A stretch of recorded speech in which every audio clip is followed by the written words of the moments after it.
I sat at a desk for 8 hours, then went to Muay Thai kickboxing class. Stretched for 10, 20 minutes, and my kick still didn't get higher. For 3 straight years, this was just the same routine. Then I found out why.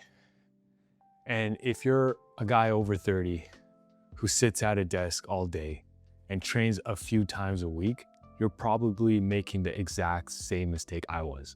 You'd think your hips are tight, but they aren't.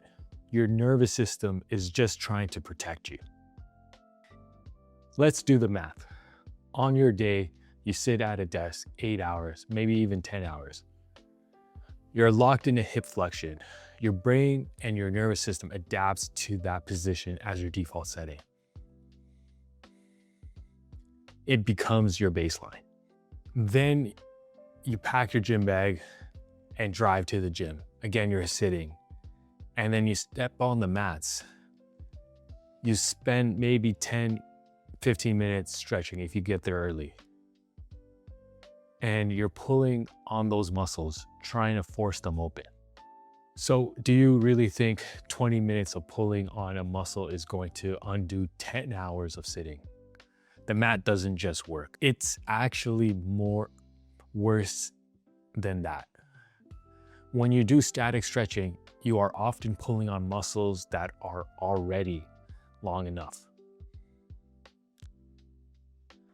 The real problem isn't the length of the tissue. The real problem is something called protective inhibition. Protective inhibition is your central nervous system hitting the brakes.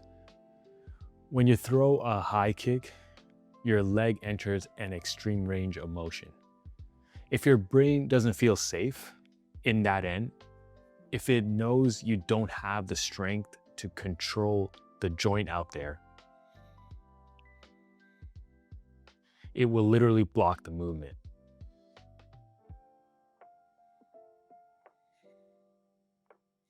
It dials down the neurological output to protect you from tearing something. So for fighters, especially guys like us who have high force movements, but also have desk jobs, run into a massive conflict. We sit all day, which weakens the end range control. Then we try to generate massive force at the same end rate. And then your brain says, absolutely not. We are weak here. And it shuts down. And that feels exactly how tightness is. So there is actual science backing this up. A 2011 study by Amari Kowsan and colleagues in the Journal of Strength and Conditioning Research looked at soccer players. Guys who need explosive extension and flexion, just like us fighters. They found that dynamic strengthening actually improved kick range of motion by 8.39 degrees. But static stretching, it decreased the range by 1.67 degrees. So let that sink in. Static stretching made their kicks worse. In addition, experts like Thomas Kurtz, who wrote Stretching Scientifically, and Aaron Mathis, the creator of active isolated stretching, have been talking about this for years. You cannot force flexibility. You have to build the strength at the end range. So your nervous system grants you access to that flexibility. This is the key point for me, the aha moment that really got me to start paying attention and really putting in the work just in the last year. I know this is frustrating because I've been there, I'm still working on it, getting into head kick level, just doing the right process. Feeling stuck in your own body, especially when you're putting in the work, going to class, going to private sessions, training, and you need a different approach. So I've used this routine put together for free. It takes about 10 minutes a day. I do it in the morning. This is just the beginning. It's a full free guide that gets you started. You could grab it after this video, but right now I need you to understand how I figured this out, but it cost me a lot of time and a lot of money. I didn't start Muay Thai as a kid. I was an adult beginner. I had absolutely no athletic background in the sense of like doing a lot of active movement, but I just liked to do combat sports. It was something I wanted to do as an adult.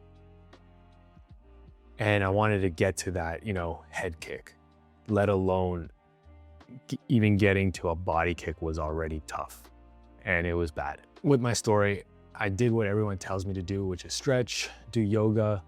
And, I've done gymnastics classes, yoga classes, done chiropractor, physio appointments, massage therapists. And, at the beginning, I didn't understand a lot. So I was just doing it, but I wasn't consistent with the classes. So I didn't make any significant improvement. But once I started understanding that it was just like the amount of appointments I had to go to massage therapist and chiropractor, and I was still stuck in my mobility issues. And, it was pretty much plateauing. It was just not getting better. And, I had that moment in 2024 where I wasn't even like, I was pretty much where I was, maybe a bit better just by doing some of the classes in gymnastics, but I wasn't making leaps and bounds of stuff like and change with my kicks. I was pretty frustrated. I was thinking maybe it's genetics, but I didn't prioritize it. And that was the main thing, where I started treating the flexibility as a priority and going into understanding it and what hip flexors were. And, just like, is there more than stretching? And that's where I understand it started, hired a gymnastics coach in 2024, started training the end range strength, and started speaking the language of my nervous system. In that sense, I learned a lot just by putting more attention and understanding what really was the mechanism that helped me. So it wasn't overnight. Throughout the 2024 and the last 5-6 months, I did the exercise that actually makes sense, going to the classes at that time and doing the ones where Coach Alex, my gymnastic coach for 2024, private training, gave me more of the exercise to do. And it got better. Very finally trust my hips, and hips went up.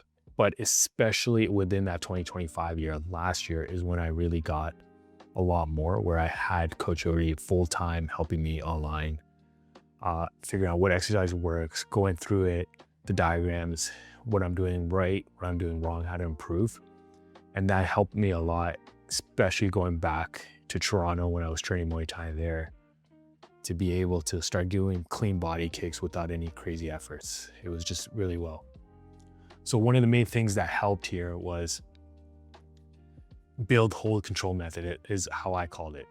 So instead of sitting in a passive stretch, scrolling on your phone, you have to actively contract your muscles at the end range.